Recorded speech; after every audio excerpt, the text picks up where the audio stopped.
If you're here today, it means you are like me because from the title, it means you've been following the series Just Us Girls Global Series. And it's been an interesting ride for the past 1 year. And if you're like me, I'm sure you were expecting the season finale yesterday, but it did not drop. But we have been promised that we're going to see it soon. So today I'm going to be reviewing the movie so far, especially season 4. A few weeks ago, I had the review session with Kike, and today's just going to be me talking about what has happened for the past few weeks. So I'm going to be talking about the characters, and it's been an interesting movie. If you haven't seen it, please go to Just Us Girls Global page on YouTube and watch the movie from season 1 to season 4. And I'm sure you're going to enjoy it because there are so many lessons to learn from the movie. So I'm just going to be talking about the characters. I'm going to starting with Jite today. And a few weeks ago, I was speaking to someone, to a friend, and I was like, why is that life is fair to some people? Some people just get lucky with life. Things are so easy for them, while others have to struggle their way through life. Like some people just don't have to suffer too much. They are positioned with the right people. They are born into amazing families, and they don't have to struggle. While others is trouble upon trouble upon trouble upon trouble, and they have to struggle through life to be able to make it. Well, that is life. Life could be unfair sometimes, but does it mean we should give up? No. It means that we need to keep pushing harder. We need to keep fighting this battle till we eventually win. This is the story of GT. In short, I'm so let me use the word I've been really, I felt pity for GT, especially in the last few weeks. How she's just coming out of one trouble, she's faced with another one, and it's been a long ride for her. And I wish she could truly come out of it and, gain her sanity. Well, in the last few weeks, we've seen what happened to GT. GT's sister was locked up due to poor choices. She had a boyfriend who was an internet fraudster, and they couldn't get hold of him, so they had to arrest her. So she's like in the prison. And Jite was asked to raise 500K as bail so that her sister could be released. And they were mounting up pressure on her, her brother, her mother. And I'm like, this lady it's not working, does not have a business. And she has just, regained herself after the trauma she had to go through in the hands of Otumba's wife. So why are you guys pestering her? When the mother came over last week, it was like, you need to get your sister out. You need to get your sister out. How on earth is she going to get that money? That is so, like, she didn't even care about that, right? So I've been so, like, I've had pity on Jite because she's gone through a lot in this movie. She's one star that I'm really rooting out for. And her experience is typical of some Nigerians, some of the experiences that Nigerians go through. And I love the fact that the movie is so relatable. There are some people that this is their reality, day in, day out. They face pressure from family, from friends, from their own trouble. And that is what is limiting them and helping them, like limiting them from making it in life. And that's Jite's problem. Now Jite is like, what am I going to do? Jite faces another temptation. The movie was written in such a way that she had to like meet up with her ex-boyfriend, Sammy. And Sammy is now married, with a very rich woman. And Sammy is proposing that he would give Jite, he would be there for Jite as long as Jite is ready to give him her body. The same hookup life that she, but I call it hookup now, like just sell your body and I'm going to give you money. So Jite is facing a temptation. Should I go ahead with what Sammy is proposing to raise money for my sister, or do I stay firm on my Christian faith? Now remember that Jite has finally, when she had that issue with October's wife, she gave her life to Christ. She went to Justice Girls Conference in Kenya. So she's like rededicating her life, trying to build up her faith and be firm in her Christian journey. And then she's met with this temptation, raise this money for your sister. And I think there was a video that they shared of her sister, that was beaten mercilessly, and she was so like troubled, and she's like, I really need to raise this money for my sister. And I love the fact that Ameh was there for, Jite. I mean, obviously, that Jite was going to, it got to a point where Jite couldn't hold it any longer, and she was ready to take the bait. She was ready to dance to Sammy's tune. And guess what Ahmed did? Ahmed said a prayer, a word of prayer. Very timely prayer. She said, Lord, do not allow her to make any costly mistake. And that one prayer was what saved Jite. Jite was at the point of where she was ready. Anything Sammy wants, I'm going to give it to you, But something happened. Sammy got a phone call and Jite had to, she came to her sense like, what the hell am I doing here? My God is able to bring me out. He's able to make a way for me. I don't have to go through the back door to get things resolved. He came to that point that she was resolute and had to hold on to her faith in Jesus. And that was absolutely amazing. I love that part in the movie. And to every young girl out there or young guy out there, you're faced with challenges, troubles, that are not are unending. And you're like, okay, maybe I need to go through the back door. Maybe I need to do anything possible just to make ends meet. I want you to know that if you put your faith in Jesus, He will come through for you. If you put your faith in Jesus, He will be there for you. It might not look like it's like what you thought that she had lost all hope, that there was no way out, that the only way is to go and sell her body, but God came through for her. So I want you out there that is trusting God for something. Maybe your family is just full of troubles, problem here and there. You're struggling to get a job. Maybe you don't have a place to sleep and you're tempted to go to your boyfriend's house to stay permanently, or just maybe just steal something or whatever, diabolical or something dirty just to get money. I want you to know that you can still come out clean. You can still put your faith in Jesus and He would come true for you. Yes, what happened to Jite? Finally, Jite had to speak to Kanyin, and Kanyin, was positioned in the right place, knew the right person. She just called her dad, and her dad knew somebody. And that was how they were able to bring Jite's sister out of prison. Now, what seemed impossible became possible just by her making the right decision, speaking to the right person. So yeah, someone said you can still come out clean. Absolutely, you can come out clean. So that's another part of the movie that I really loved. But then I still feel for Jite, like she's had so many troubles in life, from Sammy to her business failing to Otumba's wife almost, killing her, and then back to knowing God and then facing the struggle again. Family circles, like sometimes the family you're born into can make you or mar you. And some people are like, why was I born into this family?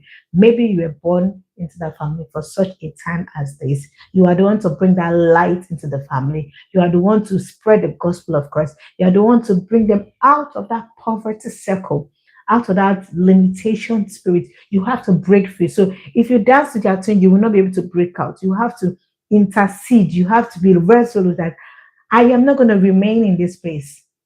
And I hope that Jite is able to bounce back. I hope that she's able to make it.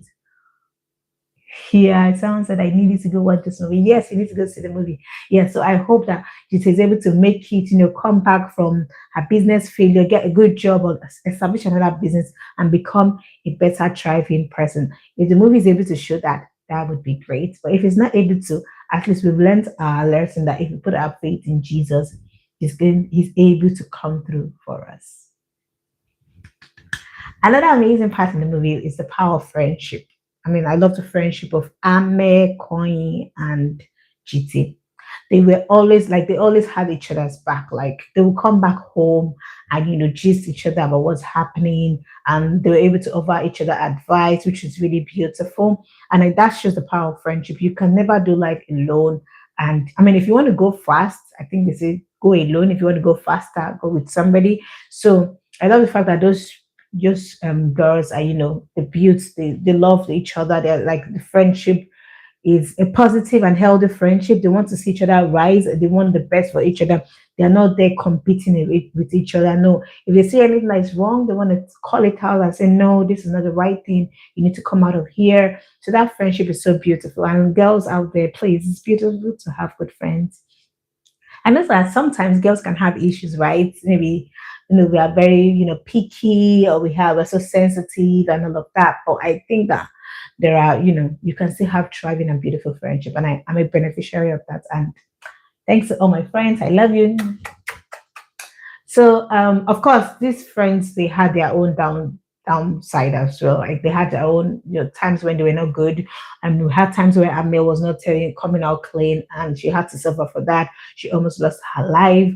We had times when Kanyin was not even telling them everything that was happening. Or, I mean, towards the end, we see that the girls came together and they were able to, like, pour out their heart. They came out open. They were transparent, and they were able to come together as a firm, and they were able to come together and build a firm friendship, which is absolutely amazing. Another theme of the movie is forgiveness. I think this is where Ame had a lot to play. Ame had gone through a lot in life. She was suffering from trauma, and she almost took her life because she wasn't opening up. And I know that some people are like introverts, like you don't want to let anybody into your own space. You just feel, oh, I need to handle this on my own. Or there is power in speaking up. There is power in taking up. There is power in therapy. Just make sure that you are going for godly counsel. You're going to the right place. You're going to the right person that will help you come out of it. And I'm so happy that Jamin, Ahmed's brother, was able to help Ahmed. And when she finally started to open up to the therapies, she was able to, let loose, let go, and she was able to be free. And she came to her friends and she apologized for all the things that she's done wrong, she was willing to make amends. And even her brother, like she had to come out to the brother and say, "Oh, this is what ever happened." The brother, was not taking it, lightly. He wasn't really happy with the confession, but he there's something about time, like time heals things, right? So in the process of time, Jermaine, came back and like, okay, I forgive you. And that is absolutely beautiful. I love that about the movie, that Jermaine was able to forgive Ame, that Ame embraced therapy, and she's back on her feet. She even got a contract, to cook. Sometimes you think that okay, the what's it called now? Sometimes you think that the key to your breakthrough is one big thing, right? I mean, has been trying to get a job for a while now. She hasn't been able to get a job. But guess what? The very thing that she loves doing, cooking, was is about to make her a millionaire. Like she got a big contract and they want her to like cook lots of things. How did this happen? She volunteered to cook for the church. She volunteered to cook for the church. Somebody tasted and they're like, this is really good. I'm going to recommend you. And somebody else, she was recommended, somebody called her to come out, make that massive, food. And that's like the key to our breakthrough. So what I would say is that when it comes to service, serving God, do not, ignore that part. You need to pay attention to serving God. You need to pay attention to do the things that you love. And whatever your heart finds to do it well. Because if what's it called now? If I mean had just cooked anyhow, she didn't pay attention to details, she didn't pay attention to the food that she was cooking, maybe it wouldn't have tasted so nice. Maybe she wouldn't have gotten the recommendation. But the fact that she was diligent, she loves to cook, she cooked it so well, she was able to win that contract. And that is another beautiful story. So do what you know how to do best, do it well, and you never know what will come out of it, right? Another person I want to talk about is Ella. Oh my God, Ella finally realized that I cannot be a second class citizen. I cannot be an alternative. I cannot be a second thought. I cannot be an afterthought.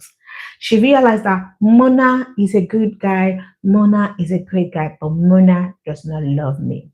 Or Mona does not love me in the same way that I do. And she's like, I'm done. I'm done. I cannot continue to stay with Mona when all it thinks about is Konisora.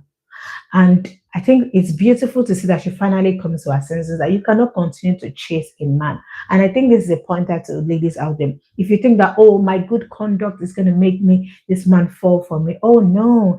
The man has to make that decision. He has to realize that you are the big deal. You are the one that I need in your life. No matter how good you are, you cannot change how a man feels about you.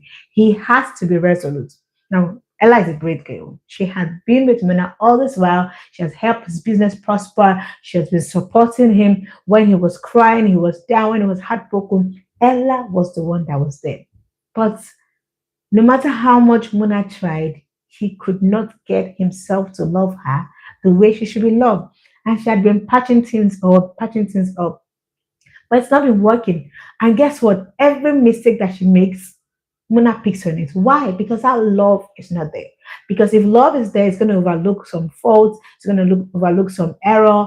But small thing, if Ella says, "Oh, I forgot to tell you about this," Muna is already agitated, is already angry. Why didn't you tell me? I feel like he was over exaggerating things. And why was he doing that? Because he didn't love her. That romantic love was not there. No matter how much he wanted her, I mean, how much he would have loved to love her, he couldn't just get himself to love her. So it was more of a friendship love. And sometimes I wonder, why is it that way?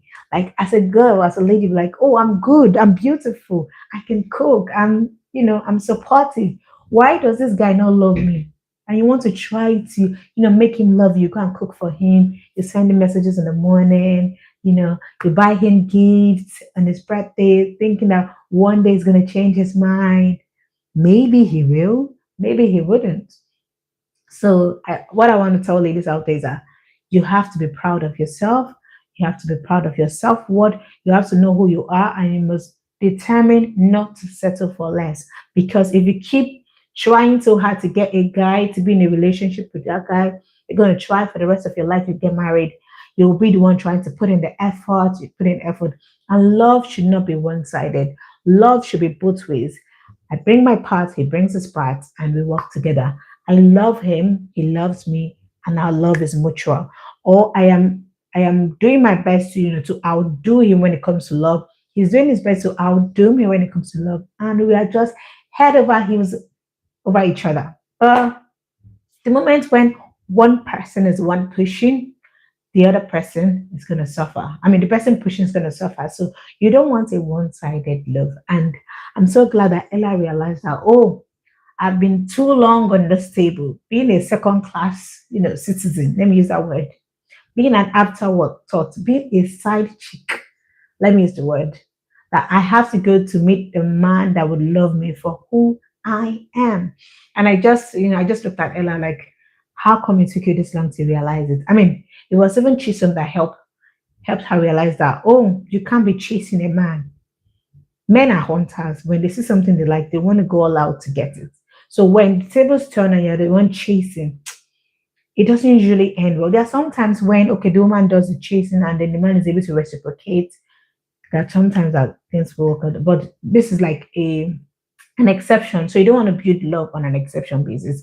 So women out there, I want you to love yourself. I want you to value yourself. I want you to cherish yourself.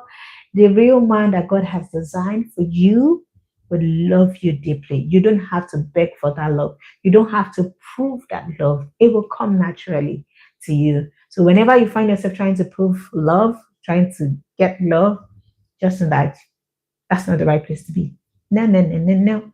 And then, I mean, that's not about Ella. I hope Ella finally finds love if they're going to show that. If they don't show that, that's the end of that side. At least women can now decide that, okay, they know what to look out for in a man. And if a man doesn't love them back or love them the way they should be loved, they shouldn't be in that relationship.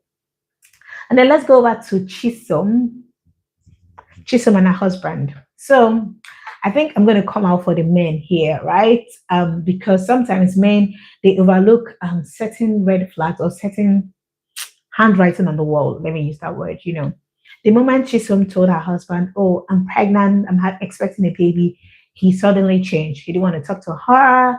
He was annoyed and things like that. Maybe he wasn't ready, right? That's why it is important for couples to like talk things through. If you a decision as important as having a baby should be mutually agreed, and both parties should be ready and things like that. But I guess Chisholm's husband was not ready, so he defaulted to his colleague in the office, and that comes to setting boundaries. It's important that you set boundaries as married couples or as married persons. If you're a married person, you need to set boundaries. You cannot be taking your family matter to your colleague in the office. They're going to use a biased mind to look at your spouse, and they may offer you bad advice, right? And you don't know the motive they have. Maybe they've been eyeing you for a while and want to break your home, right? So Chisholm's husband was innocently speaking to Cynthia, his work colleague, about what was going on in the home, and she was like, wow, that's a great opportunity to get this man. And she was giving him all the green flags, would take him, help him meet his targets, ask him to come over to our house. He wasn't seeing anything. He wasn't. And at that time, he was also ignoring his wife. She had an appointment at the hospital. He wasn't ready to go for that. He wasn't asking her questions at home. He wasn't eating her meal. And the thing is that he was not transparent. Like if he had come out plain to say, oh, um, if he had come out clean, at least let the wife know what's going on in the office, let the wife know everything that's happening. Maybe she would have been able to read between the lines and you know, advise her. Of course, there were times when he mentioned about Cynthia, but he didn't come out that plain. He was just also he didn't set boundaries with Cynthia, so he just thought that okay, this person is just helping me for work. Hmm? And when she was buying him all the gifts, he didn't see anything wrong with it until he now made it clear that oh, we're not in a relationship, and because like lady was like, what? After all of this, and this and this. So I think men, it's important that you come out plain. You are clear, you state your ground. Oh yeah, I'm a married man, I'm happy with my marriage. And then you avoid taking your personal matters public. It's not necessary, It just it just builds, there's trust in the home and it might be difficult to regain that trust back. I mean, I'm happy that when it got to the point where, okay, funny enough, it was the same Cynthia that was trying to sabotage his home that now texted the wife and told her things about what was going on. Tried to lie against the husband, and then she realized it and she started confronting him. And he couldn't even say a word because you have given her every reason to doubt you. So if you have any problems at home, speak to the respective parties. Speak to your partner. Oh, I'm not happy that we're having this baby now. I thought we'll take some time. Or I'm having troubles in the office. Just speak to communication is so important between partners, not a third party. So don't take your family matters to a third party, thinking that they'll give you the best advice. No, instead discuss with your partner. Okay, this is what's going on. I need your support. How can you help me? How can we make things better? And when everything, turned out really negative, the husband had to speak to her and they had to like speak over it, and finally they were able to resolve the issue. They prayed together and they're back to normal. And I pray he gets a good job and they're back on their feet because that will be really, really amazing. So that's another theme in the movie. Be mindful of cheating because cheating can happen in subtle ways just by you ignoring red flags, just by you opening up your heart to a stranger, a strange woman who is ready to, take over your home. So, men, be careful. Women, be careful. Do not ignore red flags. Yeah, that's that about that. And finally, to the people we've been waiting for, Kanyin, Sola, and Muna. Kanyin has made a lot of mistakes, but I'm glad that she realized the last mistake that Tomiwa was not the right person for her. But at this point, I think she wants Muna back and she doesn't know how to say it. And so, I mean, the fact that she has even come back to God is a great one. Okay, I want to serve God now because Tomiwa was the person taking her away from God. Tomiwa and her mom, because her mom didn't believe in God, she would ask for her to come over at odd hours on Sundays when she should actually be in church.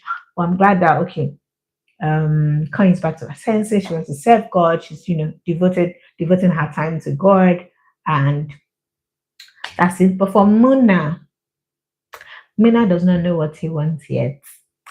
I mean, God is telling him that to go back to Coin Solar according to him, and it's like, how would you ask me to go back to my own vomit?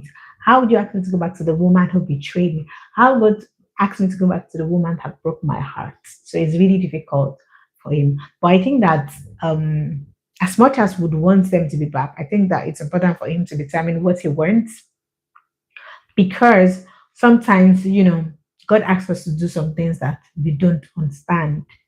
And it's important to get clarity. Like, I know God wants you to forgive her. I mean, I will know God wants you to go back to, I mean, I know God wants you to go back to coin, but are you happy with that decision? So you have to wrestle with it. You have to, come to terms with it so that you don't go back to a relationship and the relationship, just scatters and things like that. So Muna is in that state where, he needs clarity, he's just confused, he's angry. But the good thing is that Consola sought, counsel. They had like a marriage counselor that they were seeing doing when they wanted to get married. She went to her, like, I don't know what to do. And Duma was like, okay, you need to apologize to Mona for everything that you've done. And Counselor was happy to do that. And Mona also was happy to go to the counselor and say, okay, these are my current struggles. I don't know what to do. I'm confused. God is saying, go back to Mona. I mean, go back to Konya. I love her, but I don't think I want to be here because I'm not sure if she's going to like break my heart again and things like that, like that, like that. And things like this actually happen in real life. But I think that as long as you seek the face of God, God is going to give you clarity, and God does not force His will on us. God can tell you, okay, marry this person, but it's not going to force you to marry that person because you will be the one to live with that person. So it's going to give you reasons. Okay, there is there's a calling, there is a destination, there is a purpose of this relationship. I want you to be with this person. I want you to forgive this person. I want you to love this person. And then the choice is just if the person now says, no, I don't want to love this person, I don't want to go, God is not going to force you, right? So now God is telling you to go for Corinsola, according to you in the movie. Is if you're happy with that decision, if you have, wrestled with it and you're happy with it, go for it. But if you're not comfortable with it, God is not going to force you. And there's no one person for you, right? That's one thing that women and men need to be aware of. Okay, if I don't marry this person, there's no other person in the world for me to marry. It's a lie. If the person dies, want to marry somebody else, you will, right? So there is no one person that you need to get married to, without which if you don't marry the person, the life is, useless. No, just wrestle with it. Pray to God for direction. Pray that God kills your selfish, your mortal desires, that He gives you the right thing for you. He puts you in the right direction. He helps you to see reasons, to reason the way He wants you to reason.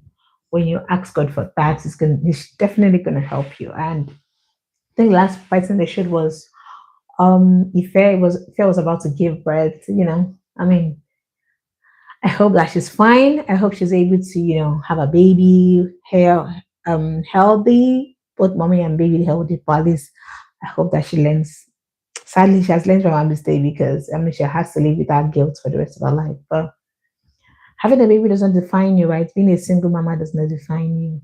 So that's not about that. Oh, I just remembered one point, which is coins. The movie talked about. I mean, the movie was able to see sorry, the movie was able to bring the part where it is important to have both mother and father in the home because that balance is needed. So, Coin has been raised by her mother, who has always been controlling in terms of the career choice, the man to marry, where to live, places to go. Like the mother was just wanted to be in charge of her life, and because of that, Coin has been limited in kind of decisions she could take because some things that she couldn't do because if she went for it, mother would not approve, would withhold some things. We saw the case where the woman froze her trust fund because she didn't want to do the surgery that mother wanted to do. And then the father came into play like, I'm going to support you with your, whatever you want to do.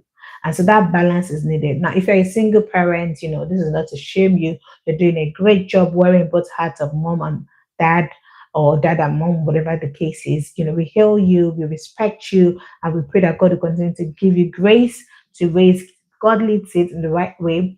But if but it's also important that we have both mother and father in a relationship because it brings that balance. A mother alone cannot raise a child perfectly, and father alone cannot raise a child perfectly. We should be able to balance that nurturing ability with that firm ability. Just have that balance because most times both of them are not usually the same way, right? The mother may be calm while the father is a bit assertive. You just need that balance, right? So I love the fact that the movie was able to bring that part of okay, the solution to Coin's problem is the fact that she did not have a father in her life, father figure. So she needed that father figure that she could confide in, that could support her, that could help her, and they could, have that battle, the mother and the father could, wrestle together on the best way to, raise this child, right? That is a bit, it's already over. But I like the fact that the movie was able to bring that part where we need both parents in a relationship to have a beautiful and thriving family life and children. Any more for any more? Have I touched on every part?